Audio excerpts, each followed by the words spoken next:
Ventilation तपाईको घर, तपाईको कार्यालय, विद्यालय र तपाईलाई कोभिड-19बाट सुरक्षित राख्नका लागि यसको भूमिका कस्तो रहेको छ? नमस्ते। 5 मा विज्ञानको यो अङ्कमा तपाईलाई स्वागत छ। म हुँ बिस्मिता गुप्ता स्मिथ र यो हो विज्ञान सम्बन्धी विश्व स्वास्थ्य संगठनको परिचर्चा। हामी आज डाक्टर मरिया नायरासँग कुराकानी गर्दैछौँ र उहाँले घरभित्रका हाम्रो वातावरणलाई सुरक्षित राख्न हावाको आवत-जावत अर्थात् भेन्टिलेसनको बारेमा कुराकानी गर्दै हुनुहुन्छ। मरियाजी, स्वागत छ। नमस्ते, धन्यवाद। मेरो पहिलो प्रश्न, भेन्टिलेसन कति महत्त्वपूर्ण छ र यसले घरभित्रको वातावरणलाई कोभिड-19बाट कसरी सुरक्षित राख्छ? घरभित्र भाइरसको फैलावट रोक्नका लागि भेन्टिलेसन अति नै महत्त्वपूर्ण पक्षको रूपमा रहेको छ। हावाको प्राकृतिक आवत जावत भन्नुको अर्थ झ्याल ढोका खुल्ला राख्नाले हामीलाई सास फेर्न चाहिने स्वस्थ हावाको घरभित्र पुनर्भरण हुन्छ। उदाहरणका लागि हामीले सार्वजनिक स्थान वा ठूला भवनहरूमा झ्याल खोलेर प्राकृतिक हावाको आवत जावतलाई सुचारू राख्नु पर्दछ। विद्यालय वा कार्यालय वा पर्यटकीय स्थल जस्ता स्थानहरूमा प्राकृतिक वा मसिनको प्रयोग गरेर हामीले हावाको परिवर्तन हुने दरलाई बढाउने र एउटै हावा घुमिरहने अवस्था हटाउनलाई सुझाव दिन्छौँ। यदि एउटै हावा घुमिरहने अवस्था हटाउन नसकिएमा उपयुक्त ढङ्गले र नियमित रूपमा मर्मत सम्भार तथा आवश्यकता अनुसार परिवर्तन गरिएका फिल्टरहरू राख्ने सल्लाह दिन्छौँ। हावाको आवत जावत हुनु एकदमै महत्त्वपूर्ण हुन्छ भनेर हामीले बिर्सिनु हुँदैन, तर यो एक मात्र उपाय हो भन्ने चाहिँ होइन। त्यसैले कोभिड-19को फैलावटलाई रोक्नका लागि लागू गरिने उपायहरूको समूहको यो एक गतिविधि हुनुपर्दछ।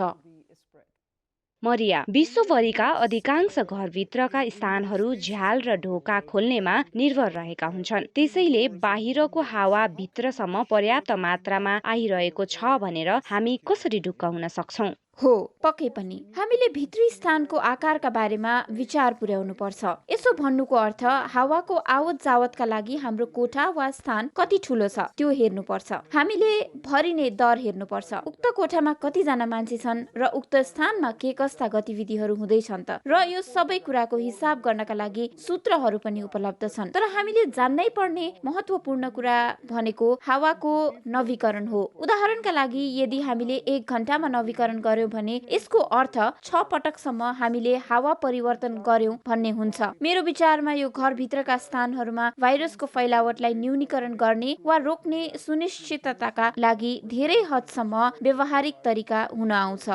मरिया, विशेष गरी एकदमै प्रदूषित वातावरणमा झ्याल र ढोका खोल्न सधैँ सम्भव नहुन सक्छ। हामीले बाहिर हुने वायु प्रदूषणलाई रोक्दै र कोभिड-19लाई पनि रोक्दै हाम्रा घरहरूमा हावाको आवत-जावत कसरी उपयुक्त बनाउन सक्छौँ?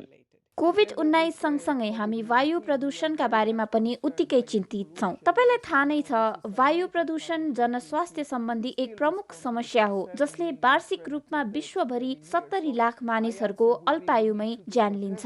त्यसैले मेरो उत्तर, हामीले बाहिर हुने वायु प्रदूषणलाई घटाउनका लागि हामीसँग उपलब्ध हुने विभिन्न उपाय तथा कार्यक्रमहरू लागू गर्नुपर्छ र सम्बन्धित निकायहरूलाई पनि अनुरोध गर्नुपर्छ। तर यदि सम्भव नहुने अवस्थामा हामीले केही मात्रामा हावाको प्राकृतिक आवत जावतको सुनिश्चितता गर्नुपर्छ।